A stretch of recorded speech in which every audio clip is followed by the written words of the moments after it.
Camille avait mis tout son cœur dans cette soirée, chaque détail pensé avec cette minutie presque enfantine que l'on réserve aux grands instants, à ces moments suspendus où l'amour doit briller plus fort que jamais. Dans son petit appartement aux murs blancs tachés de souvenirs partagés, elle avait disposé des bougies à la vanille sur les rebords de fenêtres, allumé une playlist douce aux chansons qui leur appartenaient, ou du moins, qu'elle croyait leur appartenir. Préparé un dîner maison.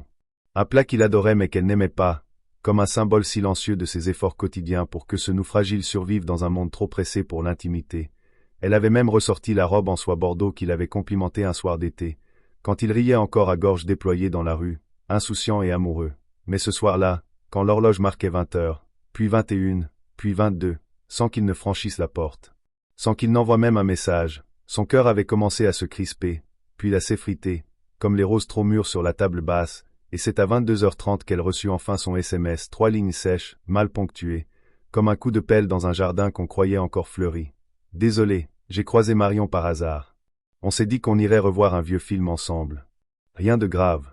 Je t'explique demain. Camille resta figée, relut le message 5 fois, puis le posa lentement à côté de l'assiette vide qu'elle avait dressée pour lui avec tant d'espoir, et le silence, ce monstre invisible, s'abattit sur la pièce comme un voile noir sur une scène de théâtre vide. Dans ce silence, elle sentit tout remonter, les petites absences, les retards qu'il justifiait avec des sourires, les soirées annulées par fatigue. Les appels qu'elle faisait et qu'il ne prenait plus que rarement, les week-ends où il partait avec les potes, les regards qu'il ne posait plus sur elle, les caresses mécaniques, l'absence de projet, l'écho de ses propres efforts noyés dans une mer d'indifférence. Elle réalisa qu'elle s'était accrochée à une illusion, à un homme qui, lentement, s'était détaché sans même avoir le courage de lui dire qu'il ne l'aimait plus, ou pire, qu'il ne l'aimait peut-être jamais autant qu'elle l'aimait.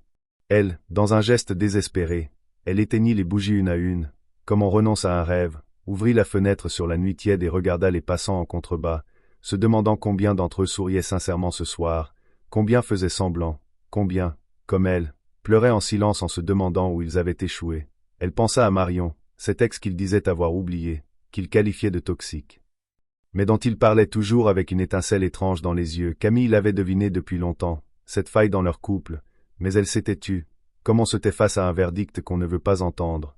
Elle n'avait pas osé poser de questions, de peur d'entendre les réponses, de peur de briser ce qu'elle avait bâti seule, à coups de confiance donnée trop vite et de blessures camouflées sous des sourires. Elle marcha jusqu'à la salle de bain, se regarda dans le miroir, ses yeux rouges, son maquillage qui avait coulé, sa robe devenue ridicule dans l'absence, et soudain, elle rit, un rire nerveux, amer, celui des femmes qu'on a trop souvent prises pour acquises. Elle prit son téléphone, chercha son nom dans la liste des contacts, puis hésita. Devait-elle répondre? L'appeler? L'insulter? Lui dire combien elle se sentait trahie, humiliée, inutile? Ou au contraire, devait-elle se taire, partir dignement, comme on sort d'un rêve trop long? Elle finit par écrire une simple phrase, « Ne reviens pas. Profite de ton film. » Puis elle le bloqua, sans trembler, comme on ferme une porte qu'on aurait dû verrouiller depuis longtemps.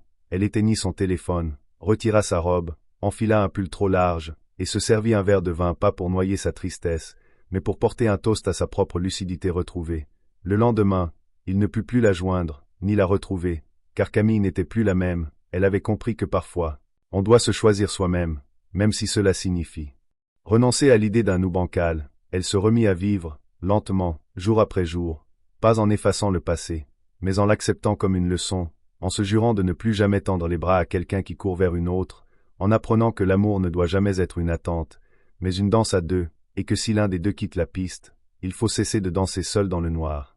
Mais la suite, ce n'est pas le retour de celui qui est parti, ni les excuses fades qu'il tenterait quelques jours plus tard quand le parfum de Marion se serait évaporé ou que leur cinéma improvisé aurait tourné court comme leurs souvenirs usés. Non, la suite, c'est Camille, seule face à elle-même, face à ce vide immense qu'il a laissé derrière lui, mais qu'elle refuse désormais de remplir par habitude, ou par peur.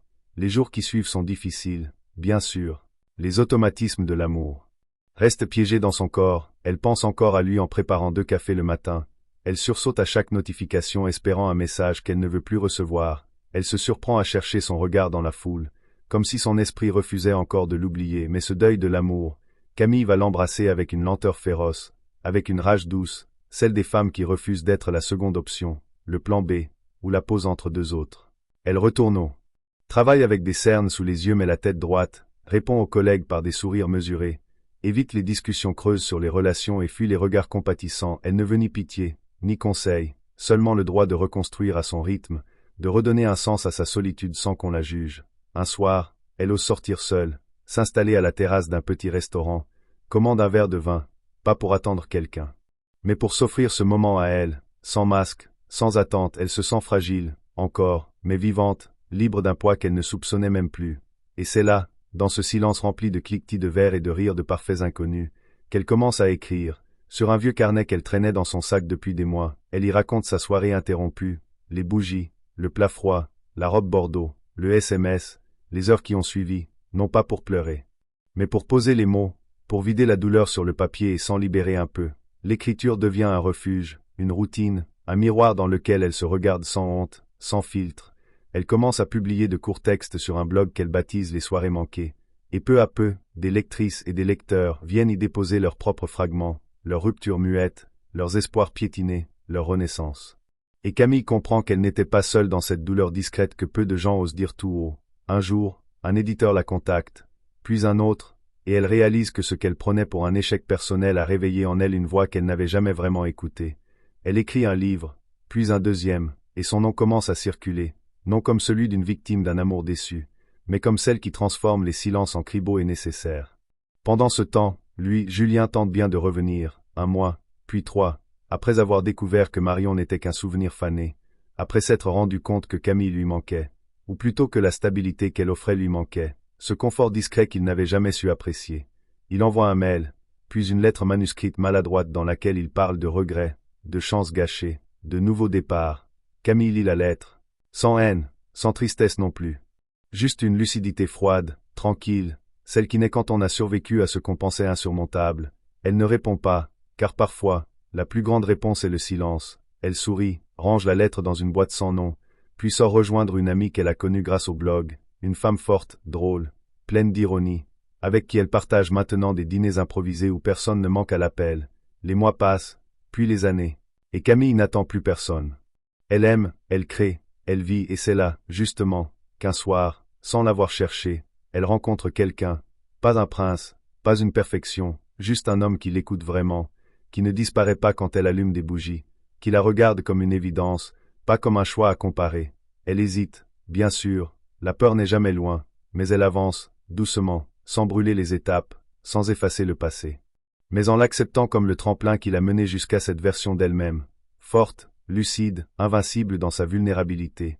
Et parfois, seule dans son salon, elle rallume des bougies à la vanille, elle cuisine ce fameux plat qu'elle n'aimait pas, juste pour elle, en riant, en se souvenant non plus de ce qu'elle a perdu, mais de ce qu'elle s'est offerte. La liberté de ne plus jamais attendre quelqu'un qui préfère une salle obscure à une lumière qu'on avait allumée pour lui.